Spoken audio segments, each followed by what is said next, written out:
Hi, welcome to a very beautiful autumnal day here in Oxfordshire. This is a really quick video. I wanted to show you how I made my socially distanced treat dispenser last year. It meant that I could give treats to people on Halloween without them having to come close to me, and yeah, it worked really well. So I'm going to be using it again this year just to try and keep some sort of social distancing in place. So if you want to find out how I did it, keep watching. So the main body of this thing is basically just a piece of plastic drain pipe. As long as the diameter is wide enough for the treats that you've bought to go down, then you can use absolutely anything. This is 1.5 meters long. You can go longer if you have space to do that. And basically all I did on the end of it was bought a fairly inexpensive plastic skull mask. It's handy that the jaw can open, so it meant I could kind of sit something on here.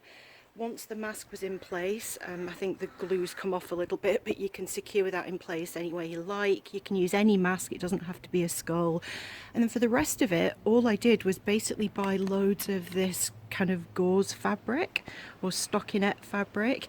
So it was a big piece and I just wrapped it around and then shredded it. I've stitched it in place around the body here, and then all the stuff that was hanging down I've just shredded so it kind of looks like a bandaged mummy. You could of course put blood spatters on this if you wanted to, but I didn't want to do that because we have a lot of very young children that come round. I didn't want to frighten them. So yeah, that is so simple. It's just literally a mask, a piece of pipe and some stockinette fabric. So you can make this as complex or as simple as you like. The main function really is that you have a long piece of tube that allows you to dispense treats at a distance and stick a mask on the end of it. You don't even have to have a mask, to be honest. Just having the pipe with some sort of decoration is a really good idea. This was a real hit. The kids in the village here loved this last year, so I'll definitely be using it again this year.